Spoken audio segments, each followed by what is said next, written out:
കൂടെപ്പിറപ്പുകളെന്നാൽ വെറും രക്തബന്ധം മാത്രമല്ല, ജീവിതകാലം മുഴുവൻ കൂടെ ഉണ്ടാകുന്ന കരുത്താണ്. ഇങ്ങനെ കൂടെപ്പിറപ്പിന് വേണ്ടി മരിക്കാൻ വരെ തയ്യാറായിരുന്ന ഒരു ചെറുപ്പക്കാരൻ്റെ കഥയിലേക്കാണ്. എന്നാൽ കല്യാണം കഴിഞ്ഞതോടെ അവൻ്റെ സ്വഭാവം മാറി. പിന്നെ സഹോദരി അവനൊരു ബാധ്യതയായി. എറണാകുളം ആലങ്ങാട് സ്വന്തം പെങ്ങളെ തല്ലിച്ചതച്ച ദൃശ്യങ്ങൾ പുറത്തു വന്നതോടെയാണ് ജോയ്സന്റെ ക്രൂരതകൾ എല്ലാവരും അറിഞ്ഞത്. സ്വർണ്ണമാല മോഷ്ടിച്ചെന്ന വ്യാജ ആരോപണം ഉന്നയിച്ചാണ് സഹോദരി ജോമോളെ ജോയ്സനും ഭാര്യയും ചേർന്ന് ക്രൂരമായി തല്ലിച്ചതച്ചത്. സംഭവത്തിൽ അന്വേഷണം ആരംഭിച്ച പോലീസ് മർദ്ദനത്തിന് കാരണം കുടുംബ പ്രശ്നമെന്നാണ് പറയുന്നത്.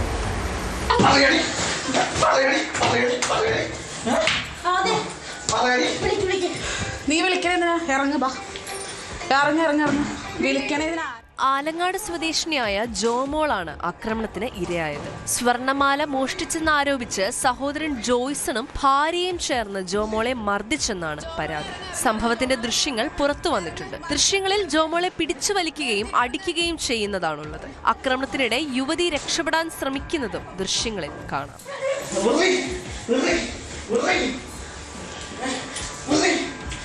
ജോമോളെ ഇറങ്ങ ജോമോളെ ഇറങ്ങ്, മതി, നിർത്തിട്ട് ഇറങ്ങ്. എടി ഇറങ്ങ, വിട്.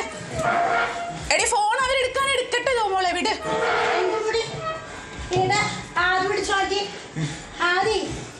സംഭവത്തിൽ ആലുവ വെസ്റ്റ് പോലീസ് കേസെടുത്ത് അന്വേഷണം തുടങ്ങി. എഫ്ഐആർ പ്രകാരം ജോമോൾക്കെതിരായ സ്വർണ്ണമോഷണ ആരോപണത്തിന് അടിസ്ഥാനമില്ല. വ്യാജ ആരോപണം ഉന്നയിച്ചാണ് മർദ്ദിച്ചതെന്നാണ് പോലീസിന്റെ പ്രാഥമിക കണ്ടെത്തൽ. കുടുംബത്തിനുള്ളിൽ ഏറെ നാളായി നിലനിന്നിരുന്ന തർക്കങ്ങളാണ് ആക്രമണത്തിന് പിന്നിലെന്നാണ് പോലീസ് വ്യക്തമാക്കുന്നത്. പുറത്തുവന്ന വീഡിയോയും മറ്റു തെളിവുകളും പരിശോധിച്ച് അന്വേഷണം പുരോഗമിക്കുകയാണ്. ദൃശ്യങ്ങളുടെ ആധികാരികതയും സംഭവത്തിന്റെ മറ്റു വശങ്ങളും പോലീസ് പരിശോധിക്കുന്നു. സംഭവത്തിൽ അന്വേഷണം ഊർജിതമാക്കിയതായും പ്രതികളെ ഉടൻ പിടികൂടുമെന്നും ആലുവ വെസ്റ്റ് പോലീസ് അറിയിച്ചു.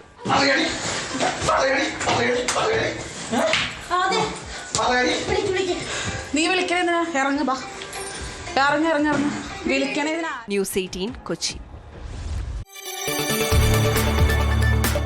കൂടുതൽ വാർത്തകൾക്ക് news 18 Keralam YouTube channel subscribe ചെയ്യുക.